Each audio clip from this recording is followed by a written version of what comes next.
A very warm welcome to Aviation this week on Channels Television. I'm Bukola Joe Oketumbi. Some countries across the world have airlines that are linked to their national identity, and most have been performing suboptimally in revenue terms. The global aviation industry has been plagued by losses, squeezed margins, high cost of fuel, and security since the 9/11 terror attacks in the United States. In Africa, with the exception of Ethiopian Airlines, national carriers have been generally unprofitable. Rwanda Air has declared annual losses since its inception in 2002. South African Airways has also experienced financial turbulence of recent. In July 2018, Nigeria unveiled a new national airline at the Farnborough Air Show in the United Kingdom, but suspended plans 2 months later. On the program, we look at the state of a few existing national carriers. Plus, the Minister of State for Aviation, Adi Sirika, gives new information about the proposed airline and its subsequent suspension. And a background report is up next.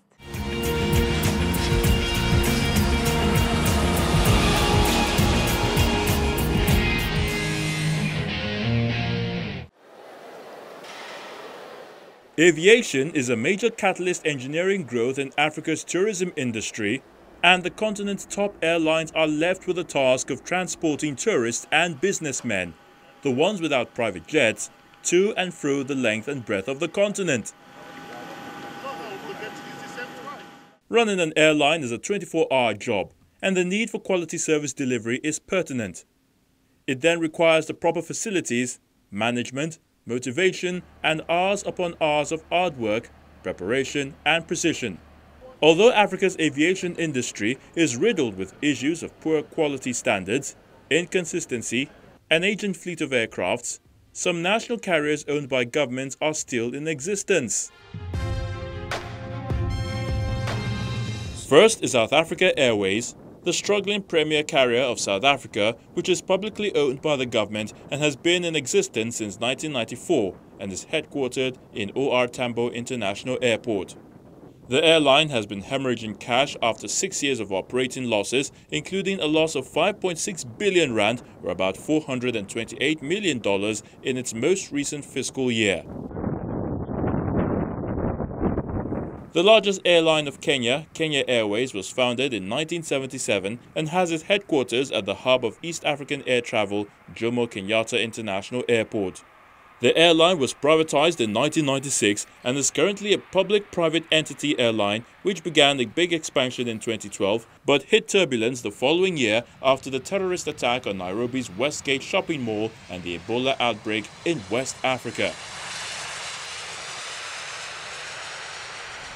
Ethiopian Airlines is a wholly government-owned airline and serves as the country's flag carrier, headquartered in Bole International Airport. It's the biggest carrier in Africa, with over 100 aircraft. Ethiopian Airlines' net profit in the 2017-2018 financial year, which rose to $233 million from $229 million the previous year. In August 2018, the airline's operating revenue rose by 43% to $3.7 billion in the 2017-18 financial year. Here in Nigeria, the proposed national carrier was introduced to the world at the Farnborough Air Show in July 2018 in the United Kingdom, some 15 years after the former national carrier Nigeria Airways was liquidated. For many experts at that time, the reaction was mixed. There are many questions that still need to be answered in terms of the management, the funding, the fleet. So I believe the government now needs to brief the Nigerian people on the national carrier. Rather than doing it abroad, we need to come home, explain to the whole nation what is the concept. More importantly, I'm interested in how does the national carrier interface with all the other airlines in Nigeria. Because remember that the government is a de facto owner of two other airlines, ARIC and Aero. So this is the first time I've seen one government own three airlines. So the government needs to coordinate its airline strategy in terms of moving forward. We saw ARIC. ARIC tried. At some point, ARIC had about 32 aircraft. But even at their peak, they couldn't compete with Ethiopia, BA, Lufthansa, Emirates, and what have you. So If you want to be selfless, you can say national carrier could be a way out. Yes, across the globe, about 80% of those big airlines is being owned by private, it has been privatized. But again, how did they start? That force of inertia, that initial push is the most important thing. Because today, tell me one local domestic airline that can bring in 10 wide-body aircraft and start competing with BA. It's not possible. Some 2 months after, specifically in September, the federal government then announced its suspension. At this juncture to invite. At this recent meeting with active players in the industry, the Permanent Secretary of the Ministry of Aviation lays a foundation for the meeting. This interactive forum affords us an opportunity today to review what we have achieved so far, as well as give all opportunity to ask questions from any gray area in the aviation sector. Many countries have made their airlines part of their national identity and growth strategy. Will Nigeria still join the fray? Perhaps time will tell.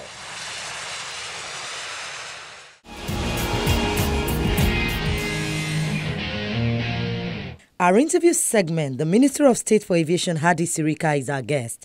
We bring excerpts of his speech at the recently held aviation stakeholders meeting in Abuja, where he detailed the processes that led to the eventual launch of the proposed Nigeria Air.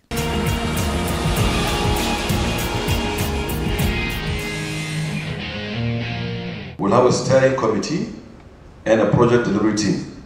And the membership, we set it up in September 2016. And the membership are Minister of Budget and National Planning, Federal Minister of Justice, Federal Minister of Finance, the representatives of ICRC, the relevant aviation agencies, the representatives of labor unions in the aviation sector. These labor unions is not even a requirement in ICRC. For extra transparency and for inclusiveness, I decided to put labor. And because we know we are running late, and with my very loud mouth, I've already said we'll do this national carrier in December. So I have my neck here. So I said the only way I can do it is to run it parallel. While that was going on, I thought that we should contract a company, to do the branding. And also I needed the visibility to be visible, because this airline is not a Qualqual airline, the one that operates in Nigeria. It's an airline that will be dominant not only in the subcontinent of Africa, but in the world. That's the vision.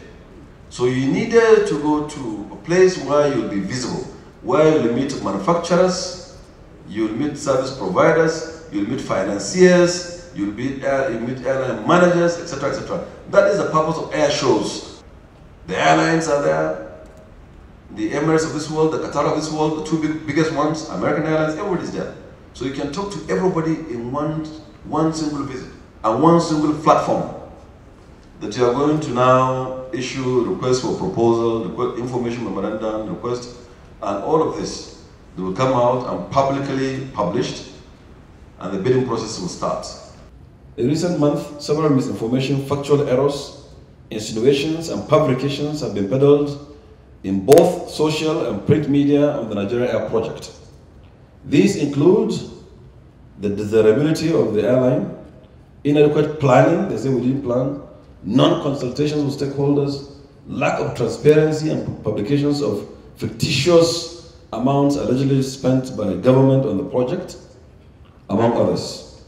And before I became minister, he appointed Captain Abdulsalam Mohammed with some other people to advise government how to establish national carrier.